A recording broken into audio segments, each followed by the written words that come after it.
Kali ini kita akan membicarakan sesuatu yang sangat menarik, yaitu tentang ibu kota baru yang di wilayah Penajam. Jadi menurut pendapat pribadi, Penajam akan sulit menjadi ibu kota baru yang katanya pada tahun 2024 Penajam itu akan siap untuk menjadi pusat pemerintahan Indonesia. Secara pribadi, pertanyaan pertama adalah siapa yang akan pindah ke sana? Apakah seluruh pegawai negeri di pusat pemerintahan akan pindah ke sana? Apakah pusat pemerintahan yang saat ini ada di DKI Jakarta akan segera bisa memindahkan lebih dari 500.000 orang yang terlibat di seluruh kementerian dan pusat pemerintahan itu bisa pindah dalam waktu 3 tahun ke depan? Tempatnya aja belum jadi, sarananya pun belum jadi.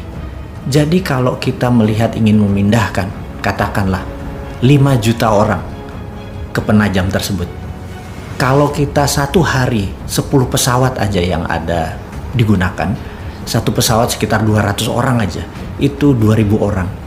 Untuk memindahkan 2.000 orang dikalikan 365 hari itu baru 700.000, alias 5 tahun itu belum sampai 5 juta orang kita pindahkan, yang setiap hari 2.000 orang. Dan itu tidak sederhana sekali lagi memindahkan orang ke sana. Pertanyaannya, kenapa orang mesti pindah ke sana? Dalam sejarah umat manusia bermigrasi, terbanyak adalah mereka yang pindah karena harapan tinggal atau harapan hidup di tempat yang lama sudah negatif. Untuk itu mereka memerlukan tempat hajat hidup yang baru, yang harapannya lebih baik, lebih cepat, lebih mudah, lebih sehat, dan lain sebagainya. Apakah di Penajam akan kayak gitu? Apakah di ibu kota baru nanti income seseorang naik 3-4 kali lipat dalam waktu yang cepat? Harapan apa yang ada di sana? Kalau tidak ada harapan yang lebih bagus dari tempat yang lama, siapa yang mau pindah ke sana? Kemudian, membangun infrastruktur. Membangun infrastruktur itu ada infrastruktur yang dasar seperti air, sistem jalanan. Infrastruktur itu bukan sekedar benda berpindah dari satu ke yang lain. Ada banyak sarana kesehatan, dan yang paling parah adalah sarana pertahanan. Kita tahu di utara Penajam, di wilayah Indonesia itu ada Malaysia, ada Filipina, ada Tiongkok, yang dengan kapal induknya kita disenderin di Laut Cina Selatan dalam waktu 2 jam itu sudah bisa mencapai Penajam. Dan pangkalan militer di sana tidak ada sama sekali yang bisa mengintercept. Janganlah pernah berkata kita cinta damai, kita tidak ingin berperang dengan siapapun, kemudian kita tidak bersiap. Ingat doktrin dimanapun yang mengatakan kalau kita ingin damai, kita harus bersiap untuk perang. Kita ingin damai, tapi kita harus bersiap untuk perang. Setidaknya pangkalan militer di Kalimantan Timur itu harus tumbuh kira-kira 10 kali atau lebih 10 kali lebih banyak dari, atau 10 kali lebih kuat dari saat ini. Ada intercept radar, ada peluru kendali, ada jet tempur, dan lain sebagainya. Itu belum ada persiapannya sama sekali. Bahkan Kementerian Pertahanan yang saat ini adalah orang yang ingin mencalonkan dirinya di tahun 2024 untuk menjadi presiden berikutnya, itu pun tidak terlihat di buku putih Kementerian Pertahanan akan membangun pangkalan untuk melindungi ibu kota baru di Penajam sampai tahun 2024. Lah kalau dianya tidak membangun atau tidak menyiapkan, bagaimana kalau kita membangun sana sebagai ibu kota baru? Apakah hanya membangun seperti real estate, seperti Bumi Serpong Damai, seperti Alam Sutra? Itu pun memerlukan 20 tahun lebih baru terasa manfaatnya.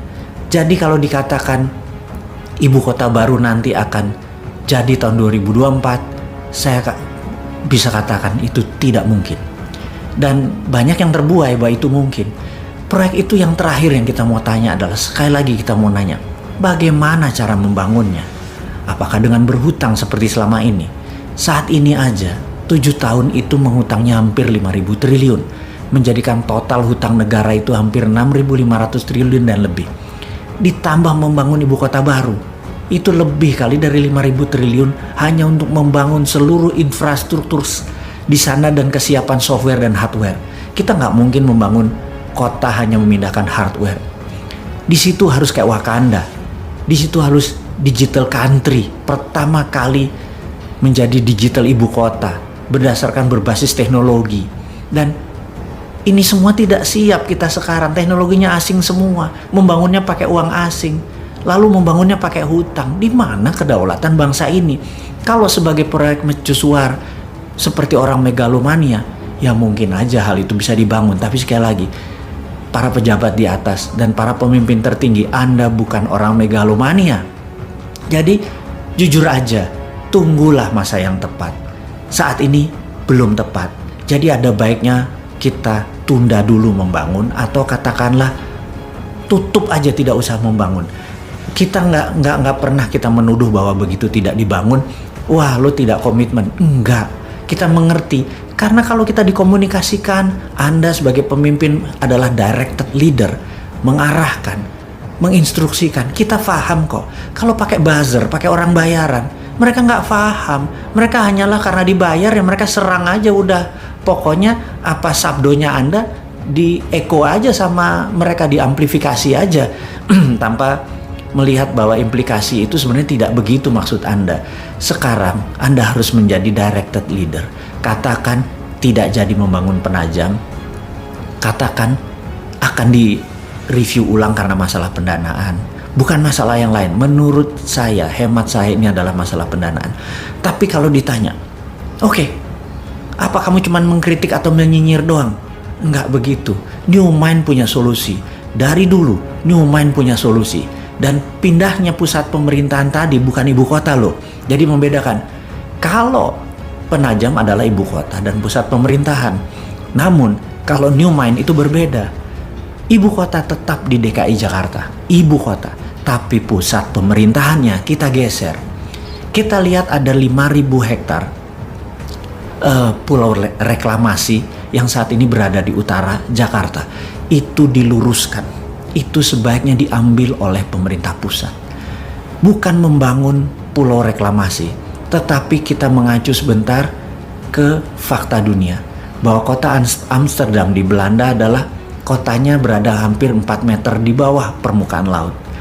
Apa yang mereka lakukan? Mereka membangun dam yang sangat besar di laut, sehingga air tawar yang ke laut itu ke dam tadi, dan air laut tadi ditutup dengan giant wall yang besar tadi, sehingga bisa melindungi Amsterdam dan dengan kendali kontrol dari sistem perairan tadi. Nah, kita tahu Jakarta sinking atau menurun perlahan. Kalau didiamkan tanpa ada usaha sama sekali, Jakarta akan tenggelam. Yang terbaik adalah buat giant wall di utara Jakarta, menutupi seluruh teluk Jakarta, ditutup dengan giant wall. Dan giant wall ini di dalamnya ada yang namanya 5.000 hektar tadi atau 3.000 hektar tadi tanah yang akan menjadi pusat pemerintahan. Di sana akan kita bangun seluruh gedung-gedung untuk perkantoran, untuk sarana mengendalikan Indonesia, termasuk ada landing craft untuk tamu-tamu negara. Dan ini semua bisa dikerjakan karena produknya 100% lokal. Yang jelas, kita tidak harus mengganti atau menambah pangkalan militer yang ada. Kita tahu jika Singapura, Malaysia menyerang Indonesia, Pekanbaru bisa intercept.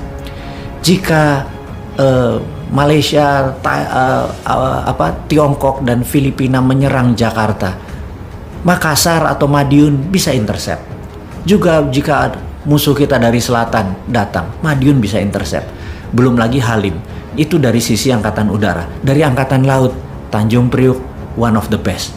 Jadi tidak ada satupun yang kita ubah di dalam sistem pertahanan melindungi ibu kotanya. Jadi selain biayanya murah, tidak antar pulau, ibu kota tetap Jakarta, tapi pusat pemerintahan yang digital, yang Wakandanya itu ada di pulau reklamasi. Tidak ada ribut-ribut lagi di pulau reklamasi. Yang ada adalah solusi. Ini bedanya New Mind dengan Old Mind.